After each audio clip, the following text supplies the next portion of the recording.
जय हिंद friends, welcome to step for special.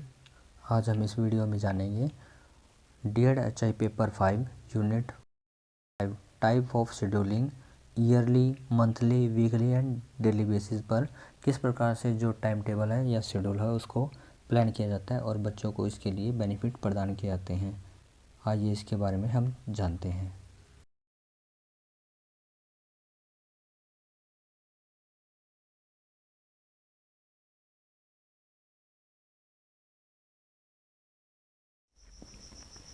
ये अब जानते हैं समय सारणी एवं अभिलेख का रखरखाव। जो शेड्यूल है, टाइम टेबल, उसका किस प्रकार से हमें तैयार करना चाहिए उसको और क्या उसके इम्पोर्टेंट्स है, आइए उसके बारे में यहाँ पर जानते हैं। टाइम टेबल किसी भी लक्ष्य की प्राप्ति हेतु व्यक्ति के जीवन में समय सारणी या समय तालिका का बहुत महत्वपूर्ण योगदान होता है। व्यक्ति अपनी दिनचर्या के सारे कार्यक्रमों का एक व्यवस्थित क्रम से संचालन करने का प्रयास करता है। अब यहाँ पर जो बताया गया है, इम्पोर्टेंस ऑफ टाइम का बताया गया है कि कोई भी व्यक्ति है, जब भी वह किसी टास्क को या फिर किसी भी काम को करने के लिए प्लानिंग करता है, योजना बनाता है, तो उसके लिए सबसे बड़ा योगदान होता है वो समय सारणी का या टाइम टेबल का होता है। व्यक्ति अपना जो भी एवरीडे का उसका प्लान है, रूटीन है, उसको स्टार्ट करने के लिए समय सारणी है, टाइम टेबल है, उसका प्रयोग करता है। इन्हीं के बेसिस पर ही जो उसकी दिनचर्या है उनको और जो भी उसके टास्क हैं उनको एक सुचारू रूप से या फिर हम कह सकते हैं टू कंप्लीट करने के लिए एक प्लानिंग का जो अहम रोल होता है वो टाइम टेबल के द्वारा ही फॉलो किया जा सकता है। यहाँ पर सबसे बड़ी जो बात बताई गई है, इन द सेंस हमें समझने के लिए समय सारणी का प्रयोग करते हैं तो बच्चे के लिए ज़रूरी होता है कि उसके लिए जो आवश्यकता है उसकी उनको भी ध्यान में रखा जाए। ये यहाँ पर बेसिक इंट्रोडक्शन है जो समय सारणी का, वो बताया गया है। आइए अब जानते हैं इसके बारे में आगे। जो उसके गंतव्य स्थल की ओर पहुंचने में मदद मिलती है। अब यहाँ पर बताया कि जो गंतव्य स्थल के बारे में जो बात कही जा रही है वो बताई गई है कि जो भी उसका गोल सेट है, पॉइंट ऑफ व्यू है कि मुझे ये टास्क इतने टाइम में करना है, तो उसके लिए क्या करता है यहाँ पर, यह एक जो वे है उसको दिखाने के लिए, उसको मॉनिटर करने के लिए एक प्लेटफॉर्म अवेलेबल कराता है। ये यहाँ पर बताया गया है। शिक्षा से संबंधित विद्यालय के संबंध में समय सारणी या समय तालिका एक दर्पण जीवन के समान है। अब यहाँ पर बताया गया कि जो स्कूल है, एजुकेशन सिस्टम है, उसके लिए टाइम टेबल है बहुत ही इम्पोर्टेंट होता है। अगर टाइम टेबल नहीं होगा तो कोई भी जो सिलेबस है वो समय पर पूरा नहीं हो पाएगा, जो शिक्षा के उद्देश्य हैं उनको प्राप्त नहीं कर पाएंगे हम, और जीवन के लिए किसी भी प्रकार की प्लानिंग हम अच्छे से नहीं कर पाएंगे। इसलिए जो टाइम टेबल है उसको जीवन का एक दर्पण या मिरर के लिए बताया गया है कि जो हमें इन द फ्यूचर जो भी टास्क है हमारे या फिर जो भी अचीवमेंट्स हैं उसके लिए प्लानिंग करने में बहुत बड़ा जो एक कॉन्ट्रीब्यूशन है वो प्रदान करता है यहाँ पर, यह हेल्प करता है। आगे दिया गया इसके अंदर, जो विद्यालय के पूरे शैक्षिक कार्यक्रमों एवं सिद्धांतों को स्पष्ट रूप से प्रतिबिंबित करता है। यहाँ पे ये जो मतलब बताया गया, इसका मतलब जो पॉइंट आउट करता है वो कि जो समय सारणी है उसका मोटिव होता है स्कूल और जो एजुकेशन सिस्टम है उसके लिए जो भी प्रिंसिपल्स हैं उसके और जो भी मोटिव्स हैं उनको पॉइंट्स को हाईलाइट करना होता है समय सारणी के द्वारा। आगे बताया गया इसके अंदर, आगे बताया गया इसमें, वास्तव में समय तालिका विद्यालय की एक घड़ी है जिसमें मध्यांतर पढ़ाई जाने वाली विषय की अवधि, कक्षा में प्रचलित गतिविधि एवं मनोरंजन, खेल, शिल्प, सामाजिक ज्ञान आदि शामिल होते हैं। अब यहाँ पर बताया कि जो टाइम टेबल होता है वह विद्यालय की एक घड़ी के रूप में कार्य करता है। कि मतलब उसमें क्या होता है कि जो एक टाइम टेबल होता है उसके रूप में विद्यालय के लिए हम एक अलग से स्ट्रक्चर डिज़ाइन करते हैं, प्लानिंग करते हैं। मतलब उसका जो भी एक शेड्यूल होता है, टाइम होता है, उसको पूरा एक प्लानिंग के साथ डिज़ाइन किया जाता है, जिसकी वजह से क्या होता है कि जो एजुकेशन है उसके मोटिव्स हैं उनके लिए हम अच्छे से प्लानिंग कर सकते हैं। अब यहाँ पर हम देखते हैं कि क्लासेस में क्या होता है, डिफरेंट टाइप के सिलेबस होते हैं हमारे। कुछ होती हैं एक्टिविटी बेस होते हैं, कुछ एंटरटेनमेंट बेस होते हैं, कुछ होते हैं जो कि प्ले के द्वारा हम एक्टिविटी परफॉर्म करते हैं, कुछ जो सोशल एरियाज़ हैं उनके लिए भी बहुत सारे हमें जो सिलेबस है उसको कवर करना होता है। इन सब की जो कवरिंग है वो एक अच्छे टाइम टेबल को ध्यान में रखते हुए ही करना संभाविक या पॉसिबल हो पाता है। आगे दिया गया इसके अंदर इन सभी का जिक्र समय सारणी में प्रदर्शित किया जाता है। अतः विद्यालय को सुव्यवस्थित चलाने के लिए समय सारणी या समय तालिका की बहुत ही महत्वपूर्ण आवश्यकता होती है। अब यहाँ पर बताया है कि जो समय सारणी है उसका प्रदर्शन या फिर उसका यूज़ हम करते हैं एजुकेशन के मोटिव्स को विद्यालय के अंदर प्राप्त करने के लिए। समय सारणी की जो तालिका होती है उसका सुव्यवस्थित मतलब होता है प्लानिंग के साथ उसको डिज़ाइन करना बहुत ही ज़रूरी होता है। जैसे कि एवरीडे हम कॉलेज में जो भी क्लासेस लेते हैं, क्लासेस का कितना टाइम होता है, उसके अंदर कैसे कैसे सिलेबस हमें कंप्लीट कराना है, वो सब प्लानिंग होती है उस टाइम टेबल के द्वारा ही हो पाती है। इनके द्वारा हम इजीली जो टाइम टेबल है या फिर समय सारणी है उसकी वैल्यू को हम समझ सकते हैं, ये यहाँ पर बताया गया है। आगे दिया गया इसके अंदर समय सारणी या समय तालिका वह योजक है जिससे कक्षा के विभिन्न विषयों, गतियों एवं घंटों का दैनिक ब्यौरा रखा जाता है। अब यहाँ पर जो भी क्लास में एक्टिविटीज़ की जा रही है उनको कितना टाइम देना है, किस प्रकार से उनको परफॉर्म करवाना है, ये सब जो रिकॉर्ड है उसको रखने के लिए या फिर उसको फॉलोअप करने के लिए टाइम टेबल है उसका यूज़ किया जाता है। यहाँ पर दिया है इसमें, यह सुव्यवस्थित एवं पूर्ण आयोजित योजना है जिससे विद्यालय की विभिन्न क्रियाओं, शैक्षिक कार्यक्रमों का उल्लेख होता है। विद्यालय के छात्रों को वर्गीकृत करने एवं पाठ्यक्रम का निर्धारण करने के पश्चात यह आवश्यक होता है कि विद्यालय के निर्धारित समय को उचित प्रकार से विभाजित किया जाए। अब यहाँ पर बताया है कि जो बच्चों का ग्रुप है उसके बाद और करिकुलम है उसके प्लानिंग के बाद सबसे ज़रूरी हो जाता है यहाँ पर जो समय सारणी है या फिर टाइम टेबल है उसका निर्धारण करना है, उसके बारे में प्लानिंग करना। क्योंकि ये जो सब की सब एक्टिविटीज़ होती हैं ये सारे के सारे टाइम टेबल को ध्यान में रखते हुए डिज़ाइन की जाती हैं और उसके द्वारा ही टाइम टेबल के अंतर्गत ही इनको कंप्लीट किया जाता है। यहाँ पर आगे दिया गया इसके अंदर, जिससे विद्यालय में होने वाली समस्त क्रियाओं एवं अनुभवों को सुव्यवस्थित हो सके। इसके अतिरिक्त पाठ्यक्रम के विभिन्न विषयों को उनके अपेक्षित महत्व के अनुसार समय पर निर्धारित किया जा सके एवं बालकों के व्यक्तित्व के सभी पक्षों का विकास किया जा सके। अब यहाँ पर बताया गया है जो टाइम टेबल होता है, टाइम टेबल के द्वारा हम एजुकेशन के प्रत्येक एरिया के बारे में अच्छे से डिस्कस करते हैं और जो बच्चों का जो भी एरिया है इसमें हम समझ सकते हैं कि बच्चों के एकेडमिक को फॉलो कराने के लिए विद्यालय में जो भी एक्टिविटीज़ प्लान की जाती हैं उन एक्टिविटीज़ के जो बेस होते हैं, उनके अनुभव होते हैं, जो एक्सपीरियंस होते हैं, उनको किस प्रकार से इन द फ्यूचर यूटिलाइज़ किया जा सकता है और पाठ्यक्रम के जो अलग अलग विषय हैं उनको किस प्रकार से बच्चों के लिए उपयोगी बनाया जा सकता है, इन सब का निर्धारण होता है टाइम टेबल के द्वारा ही किया जाता है। आगे दिया गया इसके अंदर, बच्चों के व्यक्तित्व के सभी पक्षों का विकास किया जाता है।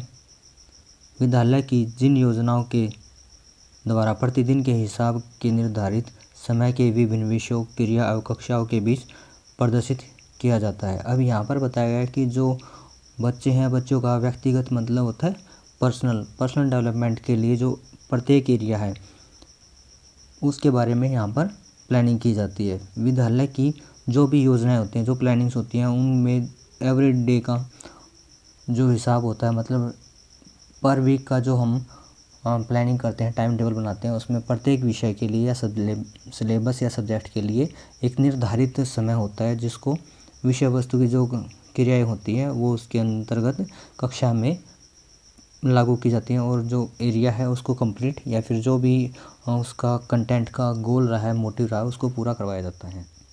आगे इसमें दिया गया है, उसे समय तालिका या प्रतिदिन के कार्य की योजना के नाम पूर्वक जाना जाता है। यहाँ पे बताया गया कि जो डेली बेसिस पर जो हम टाइम टेबल बनाते हैं उसके नाम से यहाँ पर जाना जाता है। आगे दिए गए हैं कुछ इसके 4 एरियाज़ हैं जो हम प्लानिंग करते हैं, उनको 4 प्रकार से हम कर सकते हैं। जैसे फर्स्ट दिया गया है यहाँ per year basis, month basis, weekly और डेली बेसिस पर जो हम प्लानिंग करते हैं ये यहाँ पर होती है। अब जो ईयर बेसिस पे जो टाइम टेबल बनाया जाता है उसके अंतर्गत क्या होते हैं, आइए उन सब के बारे में जानते हैं कि किस प्रकार से यह प्लानिंग की जाती है और इसके अंदर कौन कौन से एरियाज़ हैं जिनको हम मेन फोकस करते हैं जब हम वार्षिक जो समय सारणी है उसको बनाने के लिए। वार्षिक समय तालिका में पूरे वर्ष के कार्यक्रमों दिवसों का अवश्य ध्यान रखना चाहिए। देश के सभी राज्यों में वर्ष भर के अंतर्गत अनेक प्रकार के जो फेस्टिवल हैं वो सेलिब्रेट किए जाते हैं, उनको भी ध्यान में रखना चाहिए। अब यहाँ पर बताया गया कि जो ईयरली प्लानिंग होती है, ईयरली प्लानिंग के अंतर्गत हमें क्या करना चाहिए, जो कि पूरे वर्ष में कितने दिवस हैं, मतलब कि अगर हम बात करते हैं तो एक साल में 365 डेज होते हैं। अब इसमें से कितने हमारे वेदर की वजह से हॉलीडेज आते हैं, जैसे कि विंटर हॉलीडेज होती हैं, कुछ समर हॉलीडेज होती हैं, वो कितनी होंगी, फेस्टिवल्स होंगे वो कितने होंगे, क्योंकि अलग अलग एरिया में जो इन्वायरमेंट की वजह से जो भी हम हॉलीडेज़ देखते हैं वो अलग अलग होती हैं।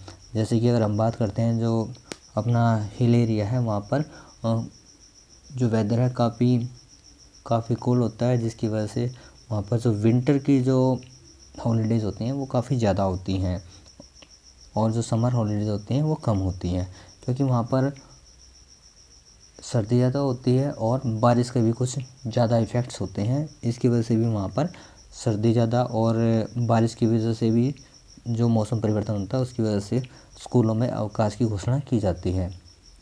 खासकर जो बाढ़ वाले एरिया होते हैं जहाँ पर वर्षा ज़्यादा होती है वहाँ पर भी टाइम टेबल को बनाते वक्त इस प्रकार के जो इन्वायरमेंटल फैक्टर्स हैं उनको ध्यान में रखते हुए ईयरली प्लानिंग करनी होती है। आगे जानते हैं इसके बारे में। आइए अब जानते हैं। पाठ्यक्रम का मूल्यांकन एवं पद्धति के अनुसार किया जाना चाहिए। नए स्तर की शुरुआत होने से पूर्व शिक्षक को देखना चाहिए कि वर्ष भर में कितने पाठ्य पुस्तकों का अध्ययन करना है एवं पाठ्य पुस्तक में निर्धारित पाठ्यक्रम को मुख्य रूप से 4 भागों में कैसे विभाजित किया जा सकता है। अब यहाँ पर बताया है कि जो भी पाठ्यक्रम है या करिकुलम है उसको किस प्रकार से हमें पूरा करवाना है, उन सब बातों का भी जो हम समय सारणी बनाते हैं ईयरली उनका चयन करना या फिर उनको ध्यान में रखना बहुत ही ज़रूरी होता है, ये यहाँ पर बताया गया है। आगे दिया गया इसके अंदर वार्षिक समय सारणी बनाते समय यह ध्यान रखना चाहिए कि मासिक परीक्षा, अर्धवार्षिक परीक्षा एवं वार्षिक परीक्षा को कब कब किस समय कराना है, जिसके साथ ही अवकाश के समय का भी ध्यान रखा जा सके, जिसके परिणाम स्वरूप वार्षिक समय तालिका का निर्धारण हो सके। अब यहाँ पर कि जो ईयरली बेसिस पे या फिर हाफ ईयरली बेसिस पर या फिर मंथली हम कुछ एग्ज़ाम्स कंडक्ट कराते हैं उनको किस प्रकार से करवाना है और जो छुट्टियां हैं या अवकाश हैं उनको किस प्रकार से मैनेज करना है, इन सब चीज़ों का ध्यान में रखते हुए हमें जो समय सारणी है उसका निर्धारण या प्लानिंग करनी चाहिए, ये यहाँ पर बताया गया है। आइए अब यहाँ पर जानते हैं मासिक समय तालिका, मंथली टाइम टेबल। आइए इसके बारे में जानते हैं कि किस प्रकार से यह एजुकेशन में बच्चों को प्रभावित करता है और उसको प्लानिंग करने के लिए कौन कौन से जो एरियाज़ हैं उनको ध्यान में रखना चाहिए। बच्चों को पढ़ाए जाने वाले पाठ्यक्रम को महीने के अनुसार इस प्रकार बांट लेना चाहिए कि बच्चों का शिक्षण कार्य आसानी से हो सके। अब यहाँ पर जो सिलेबस है उसको पार्टीशन में डिवाइड करने की बात है कि बच्चों का जो एरिया है या फिर यूनिट्स हैं उनको किस प्रकार से हमें कंप्लीट कराना है। इसके लिए जो प्लानिंग की जाती है यह शिक्षक के द्वारा ही वह प्लानिंग की जाती है और इसके बेसिस पर ही जो एक शिक्षक होता है वह प्लानिंग करता है और अपना सिलेबस वह पूरा कराता है। आगे दिया गया इसके अंदर प्रत्येक महीने के अंत में पढ़ाए गए शिक्षण कार्य के मूल्यांकन हेतु मासिक परीक्षाओं का आयोजन किया जाना चाहिए। अब यहाँ पर बताया कि जो भी एरियाज़ हैं उनको कंप्लीट कराने के बाद एजुकेशन का उनके असेसमेंट और इवैल्यूएशन के लिए टीचर के द्वारा जो टेस्ट कंडक्ट कराए जाते हैं उनके लिए भी हमें प्लानिंग करनी होती है, जो कि मंथली बेसिस पर जो टाइम टेबल होता है उसके अंदर इसको भी हमें प्लेस देना चाहिए। समय तालिका के अनुसार शिक्षण कार्य को संपन्न कराने में इस बात का अहम आभास होता है कि उसे इतने पाठ्यक्रम को पढ़ाकर समाप्त करना है।